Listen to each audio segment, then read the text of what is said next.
کہ اس سے وہ گھوڑے مراد ہیں جو اعلاء کلمت اللہ کے لیے دشمن کے مقابلے میں نکلتے ہیں۔ تو مختلف اوصاف گھوڑوں کے ذکر فرمائے اور ان کے قسم کھانے کے بعد ایک اہم بات کو بیان کیا ہے اور خاص کر انسان کی فطرت کی جانب اشارہ کیا۔ وہ فطرت انسان کی ناشکری کی ہے، اس کو بیان کیا ہے قسم کھانے کے بعد۔ تو آخری اوصاف جو گھوڑے کے بیان کیے آیت نمبر 4 میں وہ بیان کیا ہے، فَوَسَطْنَ بِهِ جَمْعًا، اور پھر وہ دشمن کے جمگھٹے کے اندر گھس جاتے ہیں، داخل ہو جاتے ہیں۔ یعنی گھوڑے ایک حقیر مخلوق ہے، کمزور مخلوق ہے، لیکن اللہ رب العزت نے انسان کے تابع کر دیا ہے اور انسان کے لیے ان کو وفادار بنا دیا ہے۔ اب اگر انسان دشمن کے مقابلے کے لیے نکلتا ہے اور اپنے ساتھ ان گھوڑوں پر سوار ہوتا ہے تو وہ گھوڑے اپنی جان کی بازی لگا کر اپنے سوار کو بچاتے ہیں اور دشمنوں کے مقابلے اور دشمنوں کے درمیان داخل ہونے سے بھی پیچھے نہیں ہٹتے۔ اس صفات کو بیان کرنے کے بعد انسان کو جھنجھوڑا گیا ہے اور انسان کو متوجہ کیا گیا ہے کہ ایک چھوٹی سی مخلوق کا تو حال یہ ہے کہ تم 2 وقت کا ان کو دانہ اور کھانا کھلا دیتے ہو، 2 وقت پانی پلا دیتے ہو، اس کے ساتھ وہ تمہارے ساتھ اتنا وفادار ہو گیا اور تمہارے لیے اپنی جان کی بازی لگانے کے لیے تیار ہے۔ لیکن تمہارا بھی کوئی خالق ہے، تمہارا بھی کوئی مالک ہے اور تمہارا بھی کوئی رازق ہے جو 24 گھنٹے تمہیں تمہاری ضروریات کی چیزیں فراہم کرتا ہے، مہیا کرتا ہے۔ کائنات کے اندر جتنی بھی نعمتیں انسان استعمال کرتا ہے وہ حقیقت میں اللہ کی جانب سے ہے، اللہ کی عطا کردہ۔ انسان نہ اس کا مستحق ہے، نہ اس کا اہل ہے اور نہ وہ آدمی اپنی محنت و کوشش سے ان کو حاصل کر سکتا ہے۔ بہت ساری نعمتیں تو ایسی ہیں کہ جس میں انسان کا کوئی دخل ہی نہیں ہے۔ مثلا انسان کی پیدائش ہے، اس میں انسان کا کوئی اپنے آپ میں کوئی دخل نہیں، وہ اللہ کا احسان، کرم اور فضل ہوا کہ ہمیں کیا ہے حیات بخشی اور زندگی بخشی اور اس دنیا کے اندر ہمیں وجود دے دی۔ اور اس کے بعد بھی بہت ساری نعمتیں کائنات میں ایسی پھیلی ہوئی ہیں کہ انسان ان کو کسب سے حاصل نہیں کرتا، محنت سے حاصل نہیں کرتا کہ بھئی یہ تعلیم یافتہ ہیں، یہ پڑھے لکھے ہیں، یہ مال و منال والے ہیں، یہ عہدہ و منصب والے ہیں، ان کو یہ نعمت ملے گی، باقی محروم ہو جائیں گے۔ مثلا ہوا ہے، وہ سب کے لیے عام ہے اور سب اس کو استعمال کرتے ہیں۔ کوئی اللہ کو نہ ماننے والا ہو وہ بھی استعمال کرتا ہے اور ماننے والا وہ بھی استعمال کرتا ہے۔ اور اسی طرح سے کوئی بہت زیادہ تعلیم یافتہ ہے، اس کو بھی اتنی فراہم ہے اللہ کی طرف سے، اور کسی کے پاس تعلیم کی کمی ہے تو اس کو بھی ملی ہوئی۔ کسی کے پاس مال کی ریل پیل ہے تو اللہ نے اس کو بھی اس سے فائدہ اٹھانے کے مواقع فراہم کیے، اور کوئی بیچارہ غریب مفلس و نادار ہے تو وہ بھی اس سے نفع اٹھا سکتا ہے۔ یہ نعمت بھی عام ہے، ہوا ہے، پانی ہے، روشنی ہے اور صبح شام کی آمد ہے۔ یہ سب وہ نعمتیں ہیں کہ جن میں تمام کے تمام لوگ مشترک ہیں اور اس میں ماننے والے، نہ ماننے والے، علم والے، عدم علم والے، طاقت والے اور کمزور سارے کے سارے برابر۔ تو اللہ نے بیان کیا کہ انسان کو عبرت حاصل کرنی چاہیے گھوڑوں سے، اور گھوڑوں کی مثال اس لیے دی کہ اہل عرب ان سے سب سے زیادہ مانوس تھے اور ان کی صفات سے سب سے زیادہ واقف تھے۔ یہ تمہارے سامنے ہے اور تم ان سے بخوبی واقف ہو، اور یہ گھوڑے تمہارے ساتھ یہ معاملہ کر رہے ہیں اور تم اپنے مالک حقیقی کے ساتھ کیا معاملہ کر رہے ہو۔ تمہارا بھی کوئی دشمن ہے اور وہ دشمن کون ہے؟ شیطان۔ کبھی تمہیں موقع ملتا ہے کہ اس دشمن سے مقابلہ کیا جائے، تمہارا دشمن تمہاری خواہشات ہیں۔ کبھی اللہ رب العزت تمہیں ایسے مواقع فراہم کرتا ہے کہ تمہیں اپنی خواہشات سے ٹکرانا ہے، اور ایک طرف خواہش ہے اور ایک طرف اللہ کا احکامات ہیں۔ اب اللہ رب العزت آزماتا ہے کہ تم کس رخ پر جاتے ہو، تم اپنی خواہشات پر عمل کرتے ہو یا اللہ کے احکامات کو کیا ہے اپنی زندگی کے اندر لاتے ہو۔ ایک شیطان والا راستہ ہے، اس کے اندر آسانی ہے، سہولت ہے، ظاہری اعتبار سے اس میں نفع بھی نظر آ رہا ہے، مثال کے طور پر رشوت ہے، سود ہے، فحاشی ہے، بدکاری ہے، بدکرداری ہے، عیاشی ہے، یہ تمام وہ شیطان والے راستے ہیں۔ ایک وہ راستہ ہے اور ایک رحمان والا راستہ ہے۔ اب تمہارا امتحان ہے ہر ایک آدمی کا کہ اب وہ اپنے ایمان والے راستے کو اختیار کرتا ہے، اس دشمن سے ٹکراتا ہے، اس کی مخالفت کرتا ہے، یا پھر اس کے سامنے زیر ہو جاتا ہے اور اس کو اپنے اوپر غلبہ دے دیتا ہے۔ تو انسان کو جھنجھوڑا ہے کہ تم سے بہتر تو یہ جانور جو جن کو تم پالتے ہو، پوستے ہو، کھلاتے ہو اور پلاتے ہو۔ اور آگے فرمایا ان الانسان لربہ لکنود، یقیناً انسان اپنے رب کا ناشکرا ہے۔ لکنود، کنود کے معنی عربی کے اندر آتے ہیں اس کے کہ جس کو اکثر اپنی پریشانی اور تکلیف کی شکایت ہو اور نعمت کی طرف جس کی توجہ نہ جاتی ہو، اس کو عربی کے اندر کنود کہا جاتا ہے۔ تو انسان کی فطرت اور جبلت اللہ نے یہ بیان کی کہ اس کو اپنے حالات کی کمزوری اور اپنی پریشانیوں کا تو احساس رہتا ہے 24 گھنٹے، لیکن جو نعمتیں اس کو میسر ہیں اس کی طرف اس کی توجہ نہیں جاتی۔ فرمایا ان الانسان لربہ لکنود، انسان اپنے رب کا ناشکرا ہے۔ سب سے پہلے تو ناشکری کی تعریف سمجھنی چاہیے کہ شکر کے معنی کیا ہے عربی کے اندر اور ناشکری کے معنی کیا ہے۔ اسی کو عربی میں کفر سے بھی تعبیر کیا جاتا ہے، دو لفظ استعمال کیے جاتے ہیں، ایک شکر اور دوسرا کفر۔ شکر کے معنی آتے ہیں وضع الشیء فی محلہ، کا نام شکر ہے، کسی چیز کو اس کی جگہ میں رکھنا، یہ شکر کہلاتا ہے۔ اور ناشکری یا کفران نعمت کہہ لیا جائے، کفر کہہ لیا جائے، وہ وضع الشیء فی غیر محلہ کا نام ہے، کسی چیز کو اس کی جگہ میں نہ رکھنا، یہ کفر بھی کہلاتا ہے اور یہ ناشکری بھی کہلاتا ہے۔ تو عربی کے اندر اس کے یہ معنی آتے ہیں ناشکری کے، یعنی جو نعمتیں اللہ نے عطا کی ہیں ان نعمتوں کا صحیح استعمال نہ کرنا۔ اب سب سے بڑی ناشکری کیا ہے؟ ناشکری کے 3 درجات بیان کیے مفسرین نے۔ سب سے بڑی جو ناشکری ہے وہ اللہ رب العزت کو نہ ماننا ہے۔ قرآن میں جگہ جگہ اللہ نے اسی کو بیان کیا کہ انسان کو اللہ نے نعمتیں، سہولتیں، آسانی اور سب کچھ عطا کیا اور وہ اسی منعم حقیقی کا منکر بن گیا، اس کا باغی بن گیا، اس کے مقابلے پر آ گیا۔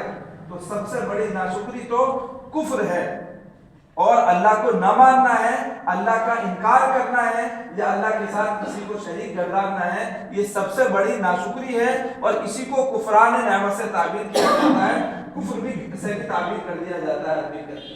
تو اللہ نے قرآن میں جگہ جگہ بیان کیا۔ ایک بہت بڑا طبقہ تو ایسا ہے کہ وہ اللہ کے انکار پر ہے، اللہ کو ماننے کو تیار نہیں ہے اور اللہ رب العزت کی اس نعمتوں کی وجہ سے اس منعم حقیقی کی پہچان کرنے والا نہیں بنتا۔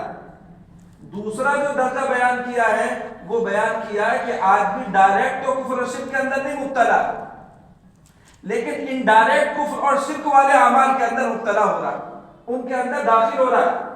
جیسے کہ بہت ساری بدعات ہیں، رسومات ہیں، خرافات ہیں جو ہمارے معاشرے کے اندر پائی جاتی ہیں اور ان کو دین سمجھ کر کیا جاتا ہے، اور وہ بھی ناشکری کے اندر داخل کہ اصل تو اللہ رب العزت نے نعمت دی تھی لیکن آدمی اس کی نسبت کسی دوسرے کی طرف کر رہا ہے۔ یہ پیشانی اللہ کے سامنے ٹھہرنی تھی اور جھکانی تھی، یہ کسی اور کے سامنے جھکا رہا ہے۔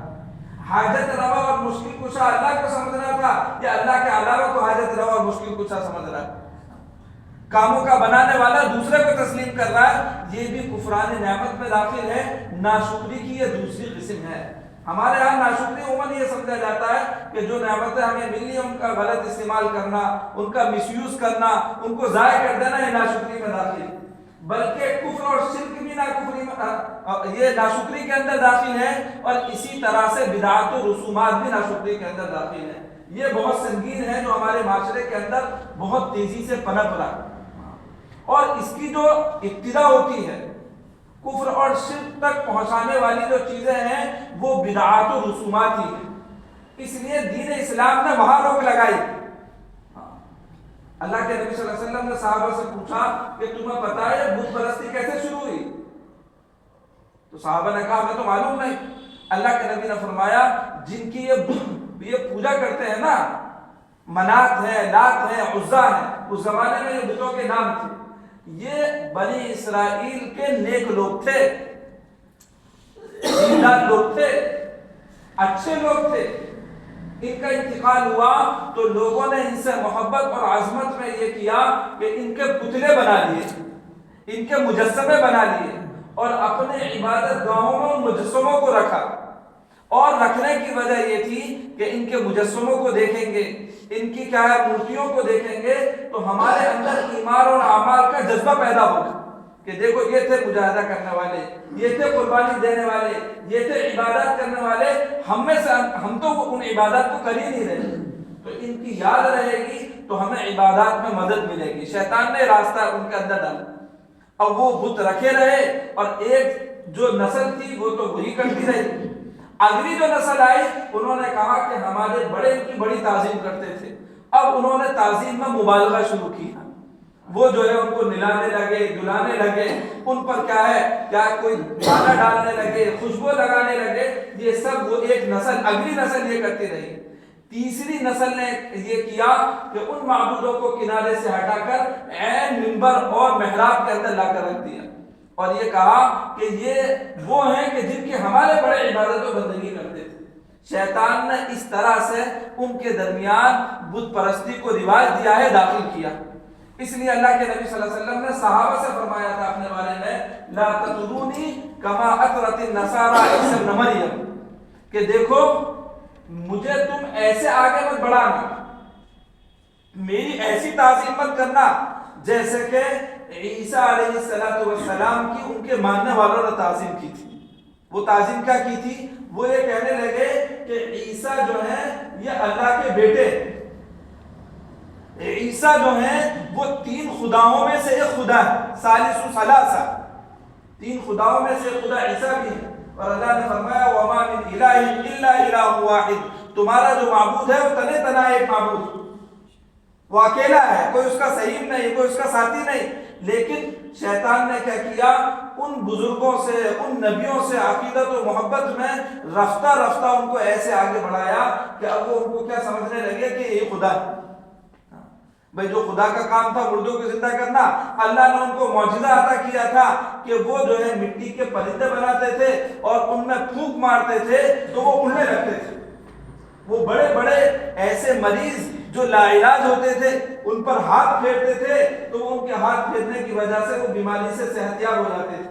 تو شیطان نے ان کے درمیان یہ بات ڈالی کہ دیکھو یہی خدا ہے، اور تین خداؤں میں سے ایک خدا ہے، یہ خدا کے بیٹے ہیں۔ اور ایک جماعت نے یہ کہا کہ یہ تو اصل خدا ہے، خدا کی ذات معاذ اللہ ان کے اندر حلول کر کے اتر گئی۔